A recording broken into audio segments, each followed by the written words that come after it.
Good afternoon, everyone. I'm Romina. I'm from the tiny little island of Malta. I don't know if many of you know where that is. It's a little island between Europe and Africa, pretty much. It's one of the smallest states of Europe, basically. And what I want to do today is basically show you a visual presentation of some of the work that I do. And also give you a bit of a background of where I kind of come from. I studied back in the day history of art and archaeology.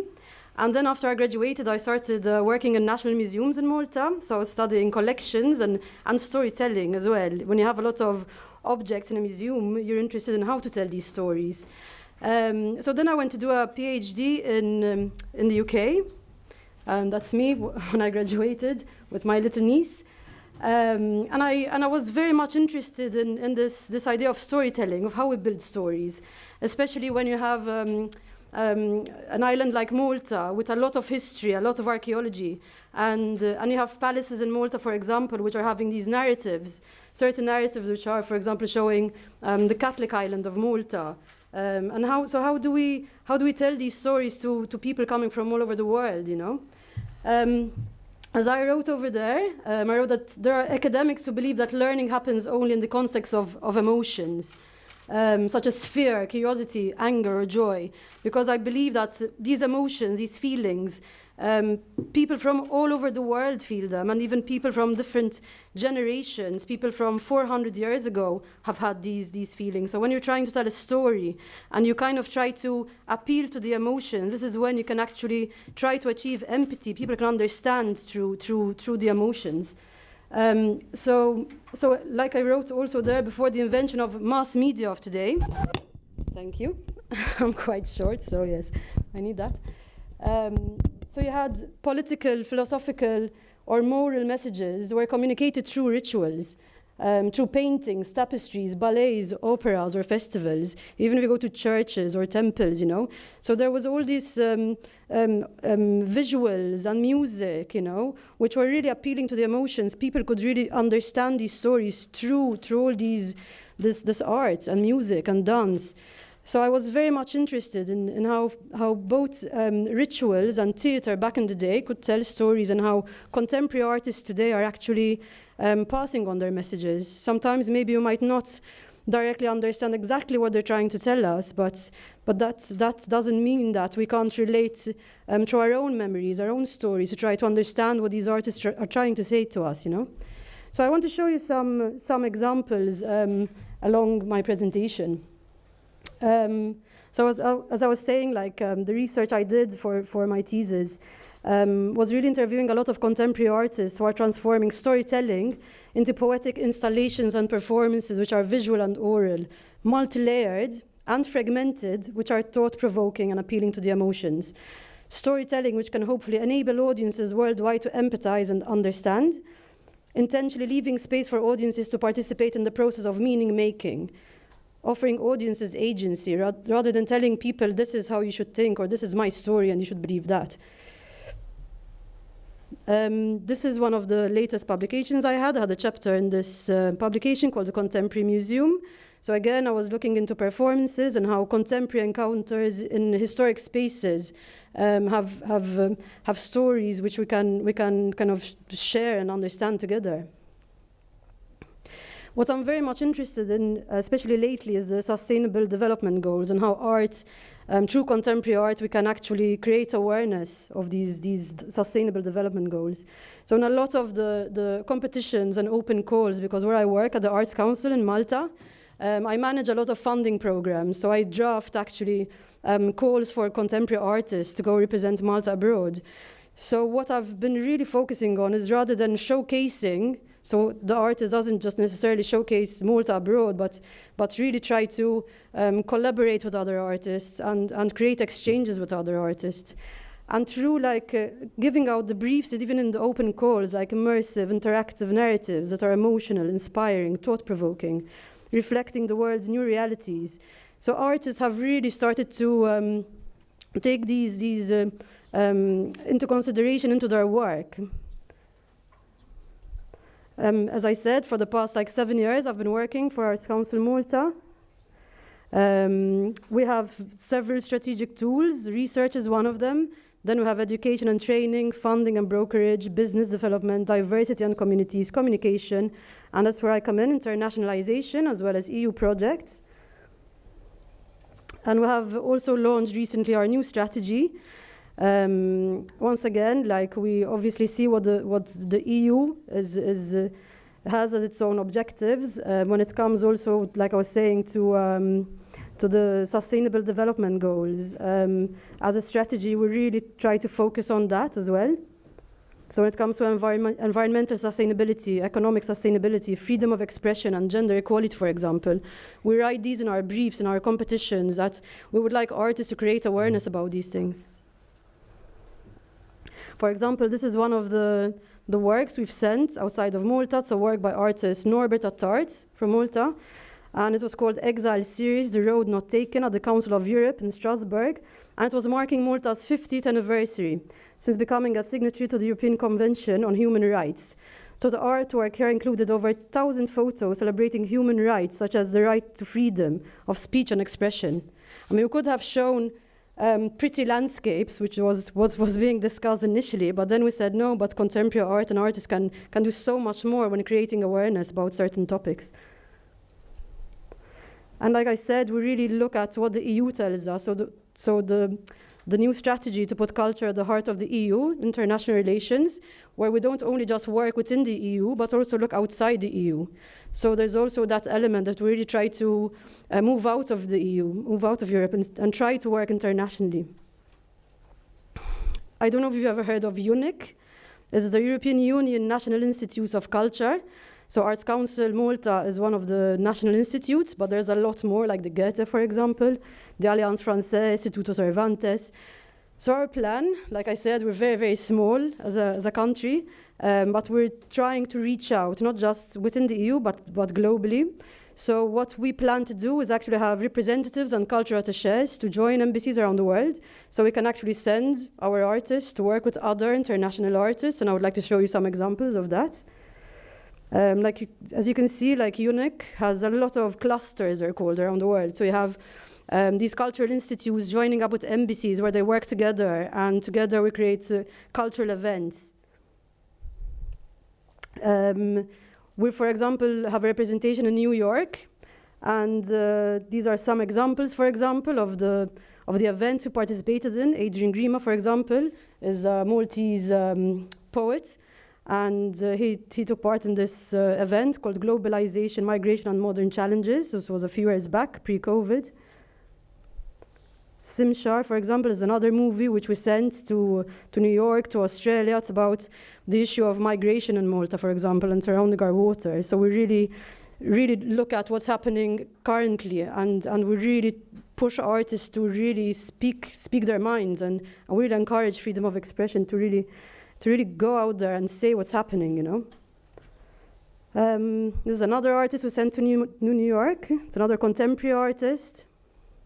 I'm showing you some examples to show you how, when I say contemporary art, it's not just visual art, but you have filmmakers, poets, dancers, you know, musicians. This is another project we participated through UNIC again. It was a very interesting topic called eco-solidarity. It started off during COVID, so they had a digital program, European Union artists as well as New York artists, and together they came up with kind of solutions and ideas on how to think more in a sustainable manner. For example, this is the Maltese artist, and her idea was getting construction waste and creating furniture out of it. So it's really looking at the Sustainable Development Goals and seeing how artists can actually create further awareness through their art. And we actually took the artwork there to New York, and it was a big kind of competition. It was like 700 stands, so Malta was also represented there.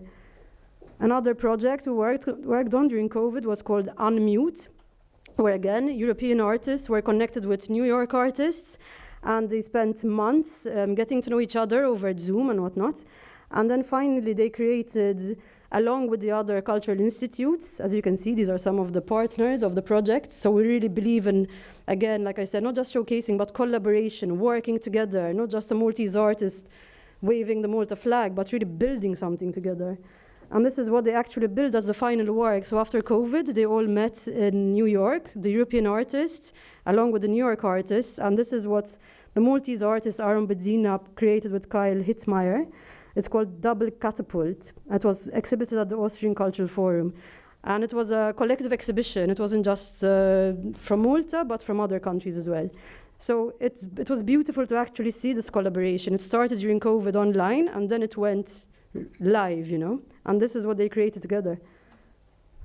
We've had some other examples along the years. This is, for example, another project we had called Poems in the City, where we send a poet to Warsaw, and he was inspired a lot by, for example, cancer patients and the love for life. So the theme was love, but then we always try to find kind of provocative topics, you know, and how people can, an artist can think about certain concepts, but in a different way.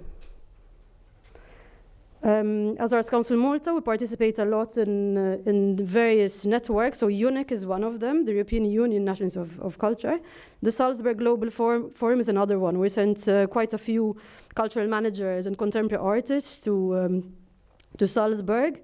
And they spend the whole week there basically becoming friends, networking, creating projects together. And we really believe in investing in contemporary artists and in sending them to these initiatives and programs. So these are some of the open calls we had. So that's how we operate as Arts Council Malta. As much as possible, we have competitions and open calls.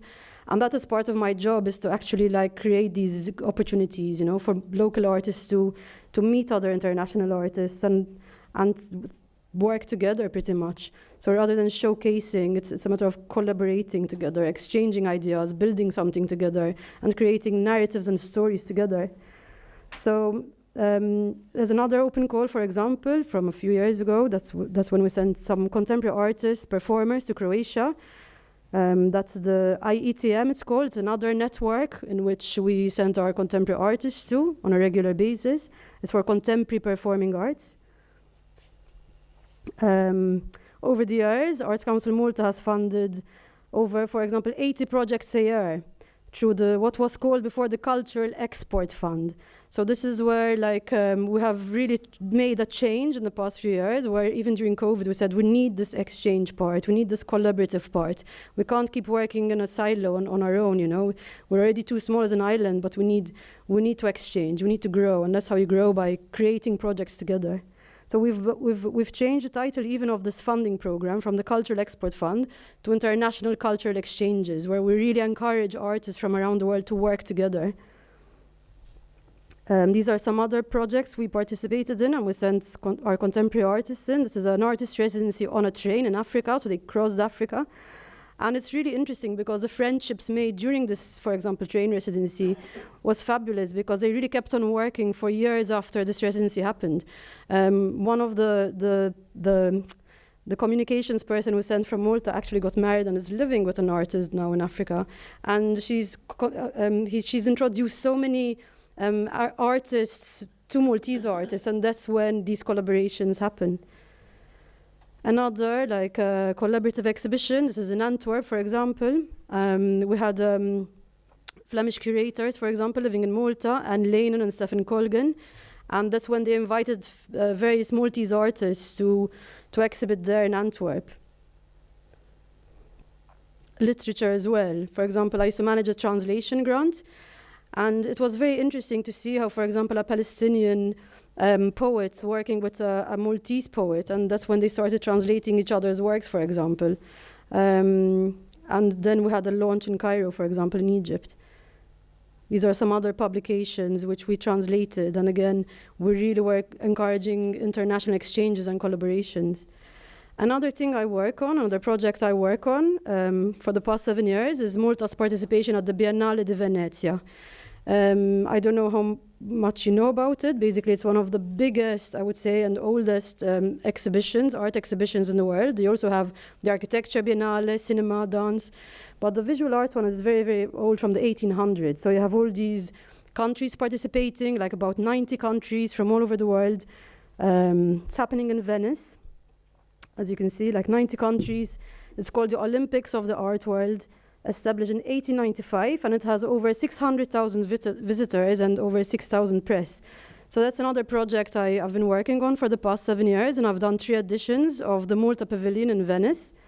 And once again, I had to draft the call, promote it, and I really wanted to really push this idea of working together. Once again, that's not like just showcasing Malta, but it's really having this opportunity to get contemporary artists to work together. So representing Malta, I issued an international open call, and we always, for every edition, for the past 3 editions I worked on, we had international artists working with Maltese artists representing Malta, and it was very interesting to see this development of these international artists actually working together. This is where the pavilion is. You have the Arsenale and the Giardini, and the Malta's in the Arsenale, part of Venice. A bit of history about Malta's participation. Basically, we participated in 1958 and 1999.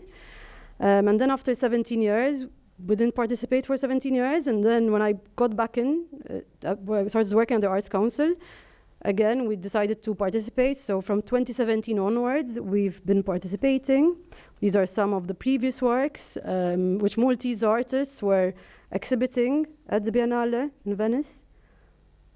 For example, this one is called, it's about time and the pendulum of time, and they got all these visuals from the palaces in Malta.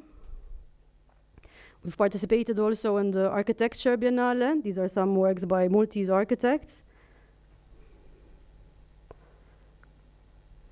But again, as I was saying, at the Malta Pavilion, we really wanted this international aspect. So, for example, in 2017, we had, as curators, we had Rafel Vella, who's a Maltese academic, and a German artist called Bettina Hutschek, who was based in Malta.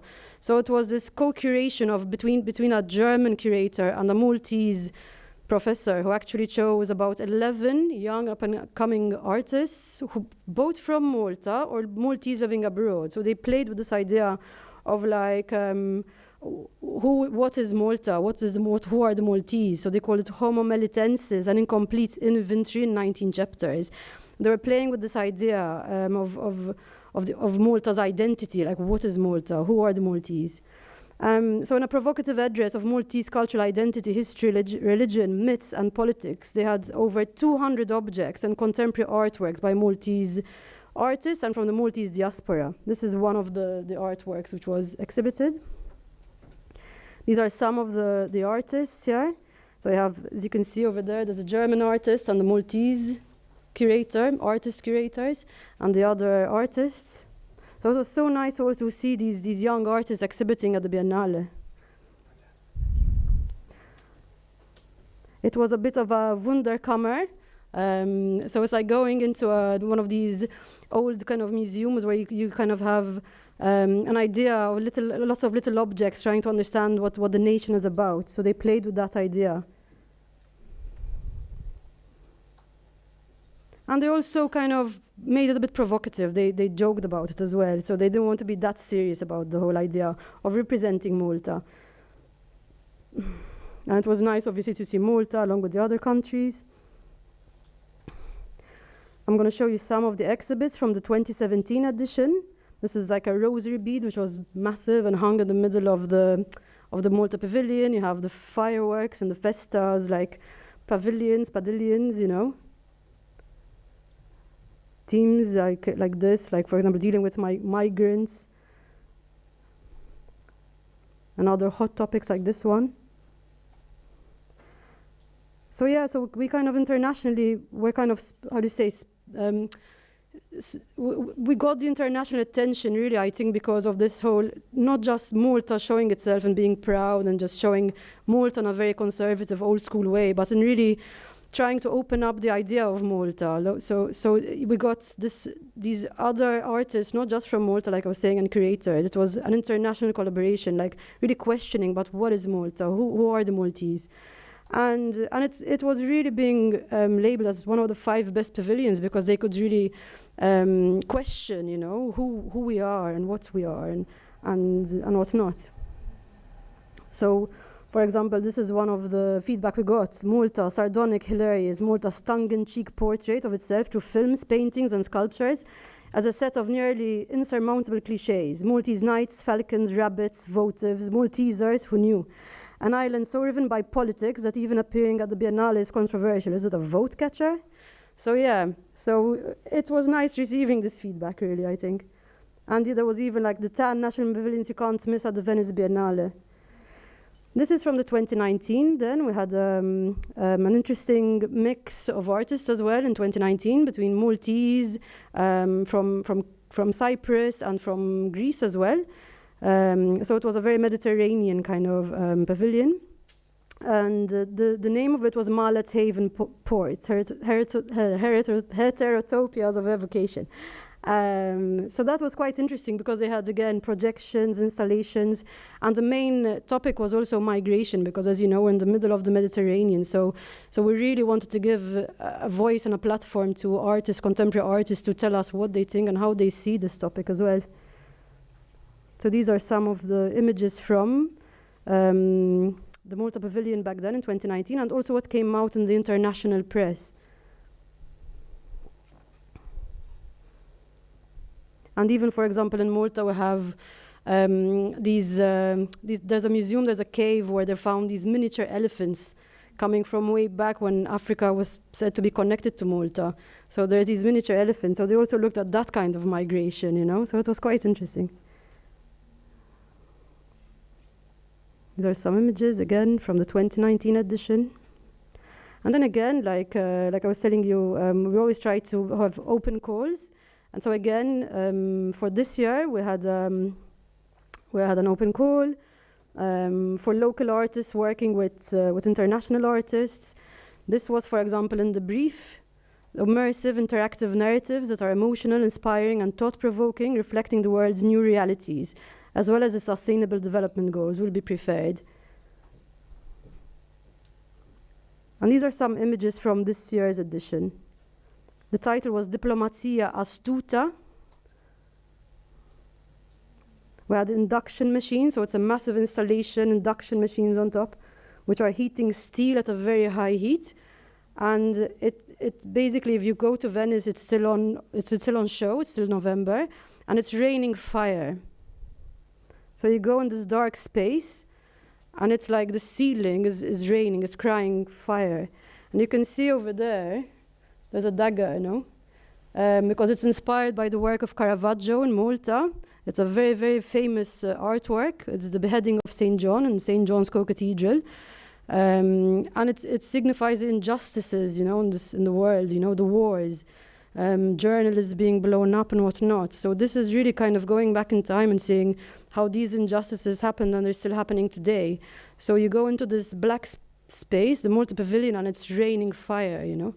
So it's quite a meditative space in a way, and I think it's an installation where you can kind of also, you know, it makes you think and feel, but mainly think, you know, and process things, because these are things happening internationally nowadays, and I think it's important that we create and we support artists who are actually helping us think about things, you know, which are happening in the world today. Again, like I said, these are the artists. It's a very international team. So we have Arcangelo Sassolino from Italy, Giuseppe Schembri Bonacci from Malta, and Brian Schembri, who's a Maltese composer living in Paris. And the curators are Kiche Barras from Malta, who's an expert in Caravaggio studies.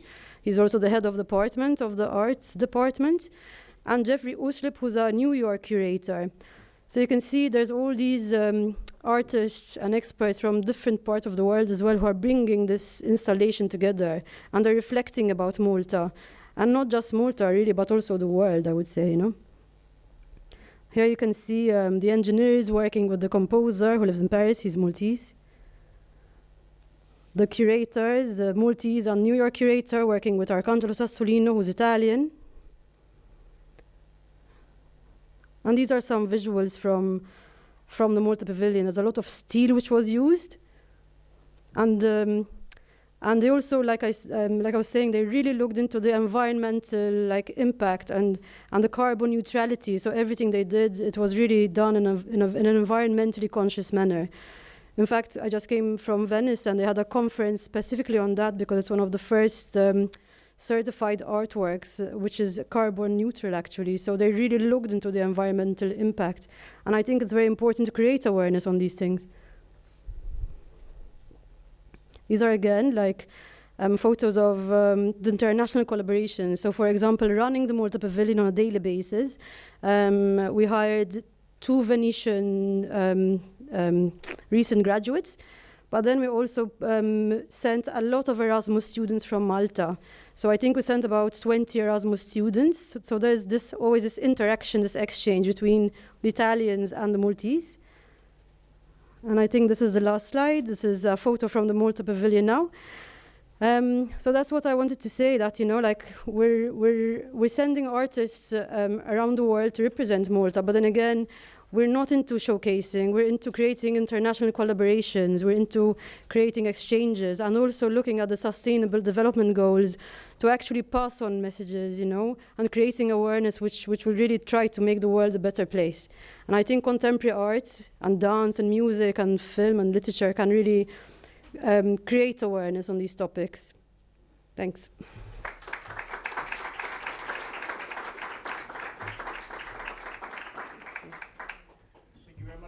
Thank you. I'd like to now give a chance to all of you to ask questions, make comments, debate, discuss. Maybe if you could stay on the podium. We believe at the ICD it's important not only to exercise the mind, but also the body.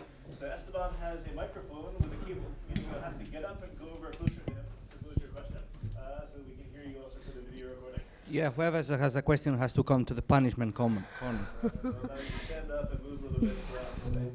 Could you maybe raise your hand, or who would like to go first? And then if you could also briefly introduce yourself. So when you pose your question or make your comments. Okay. Then we can start in the front. Yes. Right, you can provoke everyone, so then we'll ask some good questions. I want to know. Yes. I have a PhD on environmental politics, so I'm very nitpicky on that. Yes. So we were talking carbon neutrality, Yes. right? Yes. Did they buy certificates? Yes. Or how did they travel? Within Europe, obviously, it's possible to travel by boat and train. Yes. But once you fly somewhere, the carbon footprint is huge. And Yes. to make up for that, it's not very, it's a little bit like businessy shady to like buy the certificates. So I wonder, like, how was it managed? Did you discuss on how to cope with the environmental footprint? Like, I have to admit, I'm not the expert in carbon neutrality, and I'm not from the scientific side of it. But I know that they were collaborating a lot with a company called Carbon Sync. And they basically worked with them very closely to actually get it certified. But I have to admit, I'm not the scientific person to actually answer like in detail. But I can get you in touch with the organizers if you want, and with Carbon Sync, and you can ask any question, because they will reply in a much more accurate manner than me, for sure. Yes. So, to the audience, yes, please. If you could stand and maybe come closer to the microphone, briefly introduce yourself. Hi. Hello. That was a nice presentation. I'm Joy from Cameroon. I'm a lawyer. Okay. Yes, I'm not exactly an artist, but I got interested in the artist thing, and I want to find out, how do you scout your artists? Like, someone from my side, I'm interested, might get interested if I say this is what I came for this conference and I learned, and they want to be a part of it. So how do they do it? That's just the question. How? Or I don't know. You have a particular time when you do a call for applications, Yes. or you can So someone yes. just walk up to you and say, I want to be a part of it? Yes. So basically, we issue open calls and competitions, and we advertise it internationally, not just in Malta, but we also advertise them in international magazines and art magazines and whatnot. But the way it works is through networking, really. So when artists come to Malta, when Maltese artists go abroad, it's a matter of networking, getting to know each other, and then working together. But if you're interested in working on any of our projects, we can always send us an email and we can hook you up with some artists. So that's also possible. We can give you some ideas, some advice, some artists who you're interested in, or locations. So it's not the first time that we get questions on where, like, I don't know, for example, yesterday, like an Irish musician told me, I would love to perform in Malta, would you recommend? And then, of course, I sent her the names of some cool jazz clubs in Malta, you know, and then it's a matter of like getting some musicians over and they meet each other and hopefully something will happen out of it, you know. We always hope that will happen, yeah. Other questions or comments? Oh, yes, please.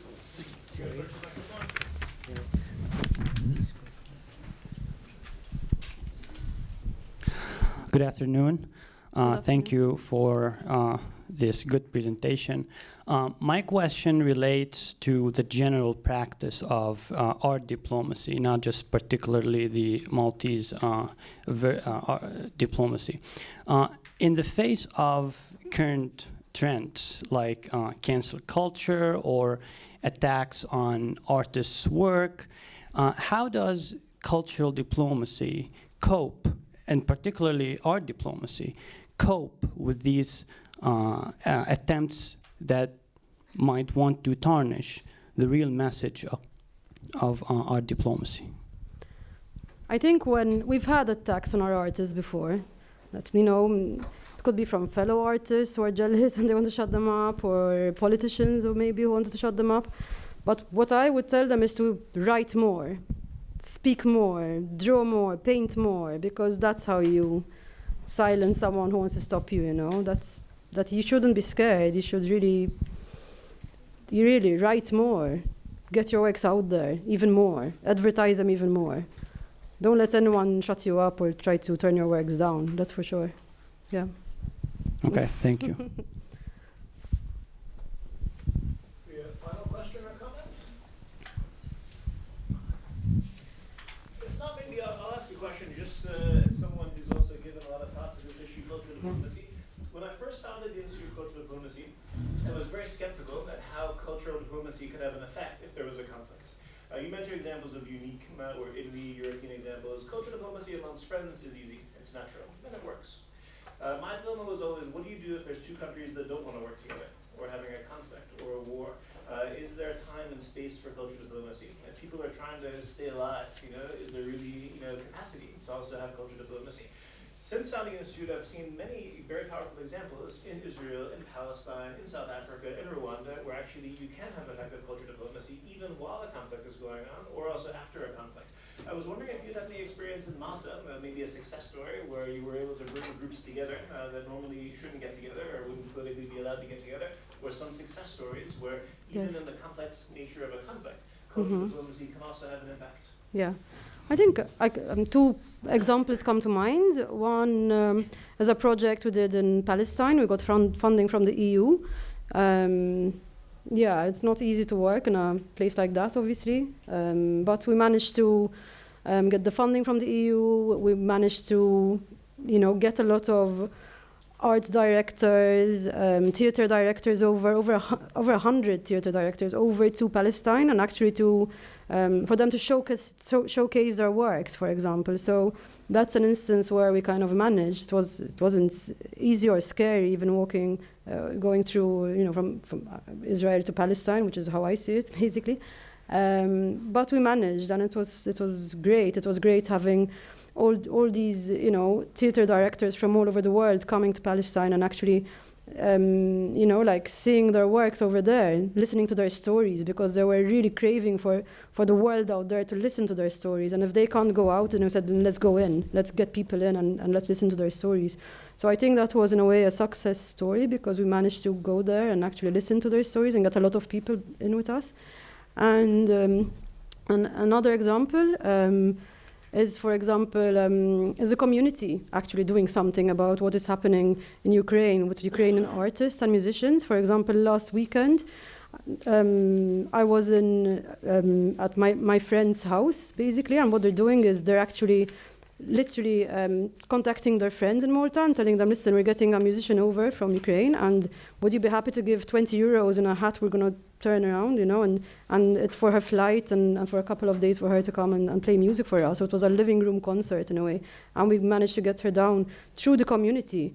And it was incredible how, you know, it's not even just from the government side, but the community are actually doing these things, which is fabulous. And even There was also an exhibition actually where they raise money for Ukrainian artists. So you can see a lot of initiatives coming from the community in Malta, and I think that is fantastic. Yeah, and then it's even a matter of like creating awareness. So take photos and share them on your social media, so other people will take initiative and get ideas and say that's actually not so hard. If I just contribute 20 euros and if we each contribute something small, then we can actually get these musicians and we can hear their beautiful music and they can feel normal again and they're playing their music in a normal environment, you know.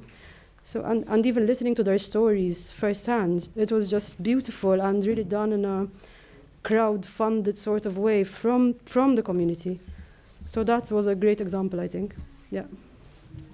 Okay, maybe one final question. And do you mind going to the microphone? Because I want to make sure your voices are heard as soon as the recording. It's near the video camera, so if you just go to that, ask about moving his hand, okay? Because we're recording everything, so we'll put it on YouTube. You need to come to me. Don't be scared. For now. Thank you very much. Thank you, Doctor. I like your presentation. I am from Nigeria. Yes. And I'm an historiographer. In the introductory remark given by Dr. Mark, he said ultimately, cultural diplomacy should lead to peace.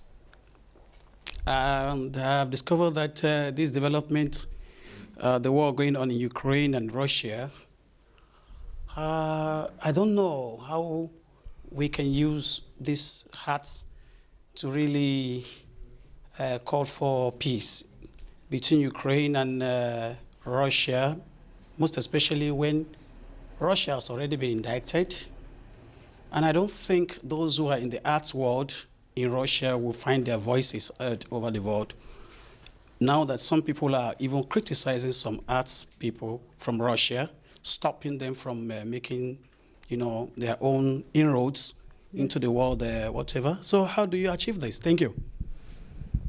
It's not an easy question, I guess, definitely. I wish we have the answers. But I really believe that even if you do your little part, it will count, I think. And I think these things can spread like fire in a way. Like if you do something good to someone and you share it and other people can actually, follow. And I believe in that. And I believe that if you really have strong values and ethical values and you put your foot down and actually trying to do the right thing and speaking out about them, then I really believe in the world that they will follow, that even by doing the little thing, I don't have the answers to all the world's problems. I wish I did, but I think if we do that little thing, and if we all do that little thing, I think together, collaboratively, great things can happen.